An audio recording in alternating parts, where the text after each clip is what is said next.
If Hillary Clinton is going to join with Barack Obama and the gun grabbers and come after our guns, then what I say is come and take it.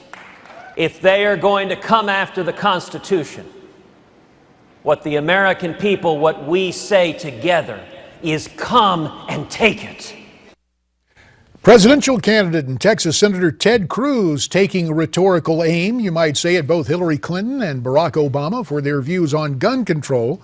The senator went on to say at the NRA convention that the Second Amendment is a constitutional right that cannot be taken away. To ensure that it's not, a couple of members of Congress are trying to counter the president's backdoor gun control agenda by reintroducing the FIREARM Act.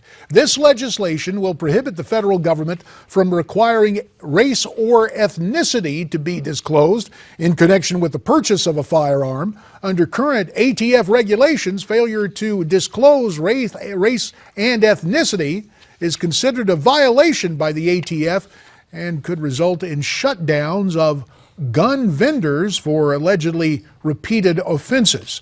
With that background, let's bring in the sponsors of the bill. First, the gentle lady from Tennessee, Congresswoman Diane Black, who's a member of my old committee, the Ways and Means Committee, and our old pal from Texas, Congressman Ted Poe, chairman of the House Subcommittee on Terrorism for the Committee on Foreign Affairs, and of course a member of the Judiciary Committee. To you both, our thanks. Ted, you're from Texas. I got to begin with you on another story. We just heard from Irene Garcia of Judicial Watch. Mexican sources say there's an ISIS base camp, 8 miles from El Paso, Texas. Your reaction to that report, Ted? Well, if true, it's certainly disturbing. Not surprised if it is true, but it's something that we are checking out through some other sources in Texas, special law enforcement officers, and even some of the federal government military. So we're finding out more information. As you mentioned, I'm chairman of the Terrorism Subcommittee. The whole world knows, including terrorists, that the borders are wide open in the south part of the United States. If people want to come in, they can come in that way, the good and the bad and the ugly. So we're very alarmed at this report, these allegations. One thing we can do right away is Congress should help or should pass the Smart Border Act that Congresswoman Black is also a co-sponsor on, that puts 10,000 National Guard troops on the southern border. Well, speaking of Congressman Black, Diane, you and Ted are reintroducing the FIREARM Act. Why are you doing it right now?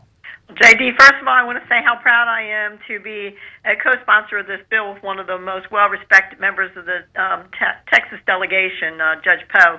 And we're reintroducing this because we recognize this is an important bill. We want to be sure that the American people are protected so that they can exercise their Second Amendment right. And we believe that this bill is one that we've got to get the message out there to everyone about how their rights could be taken away from them. You know, Americans shouldn't have to play 20 questions with Uncle Sam just to get access to their constitutionally protected freedom.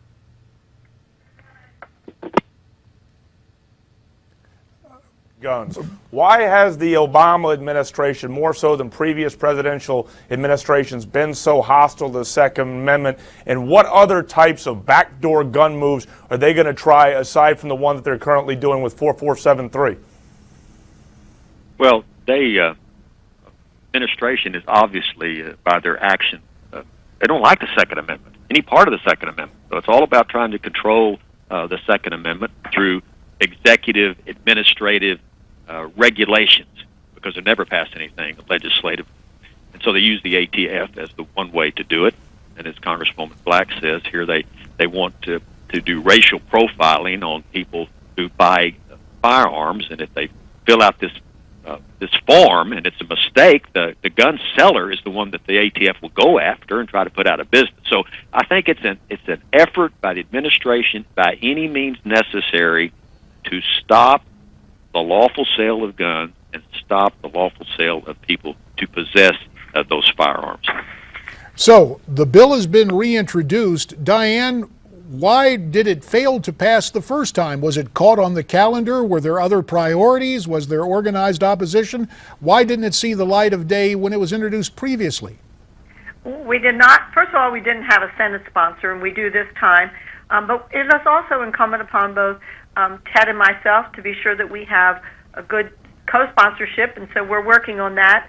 Bills get attention around here when they have numbers added to them, so we need to make sure that we have a good contingency of our members and even members from the other side of the aisle. As a matter of fact, you may know ACLU has actually put out a statement that says there is nothing that supports the requirement for the ATF to collect this race-based information. So even the ACLU agrees with us that this is wrong. And that's what we'll be doing, is working very hard to get co-sponsorship and then get our leadership to bring this to committee. Congressman Poe, the Obama administration has been particularly concerned with racial identity and civil rights legislation. Why are they not concerned with racial identity as it relates to the Second Amendment? Because Lord knows the Second Amendment should be just like everything else. Well, you would think, I think it is a tremendous question, and it's hypocritical by the actions of the administration. Here they want to know the race of people who buy firearms. I mean, really? What is the purpose of this? And it is racial profiling to see who buys firearms. And as Congresswoman Black says, it's none of the federal government's business, the race of a person that buys a firearm. And it's certainly not legal for the ATF to just issue an edict and say we're going to start collecting this data. And you'd think that the administration would not even be involved in this process because of their concern for racial profiling. Diane, less than a minute. How many sponsors have you all picked up, and do you think this will have the impetus to move forward? Well, we have just filed the bill. We do have 10 co-sponsors at this point in time, but I can tell you we will be working this bill to get more people signed on.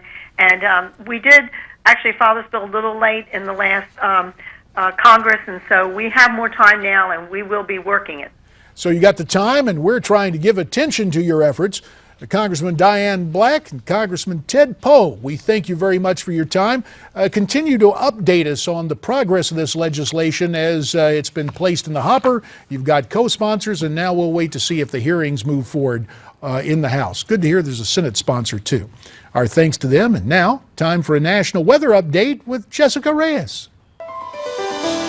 Hey there, I'm Jessica Reyes with your weather from coast to coast, and we are dealing with snow across the higher elevations of Idaho, anywhere between 3 and 6 inches of that. Meanwhile, across the southwestern portion of the country, very nice and pleasant, mainly sunny for San Francisco, Los Angeles, and even into Phoenix, Arizona, where it is a lot windy and a much cooler for your Wednesday.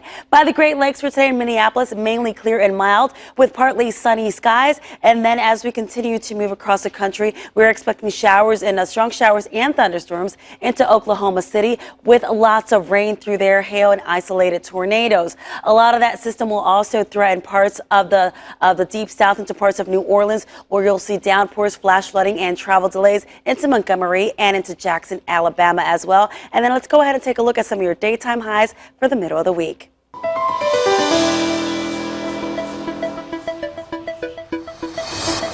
Our thanks to Jessica, and there is news you need to know. Patriots tight end Aaron Hernandez found guilty apparently on all counts. That is the verdict of the jury in Boston.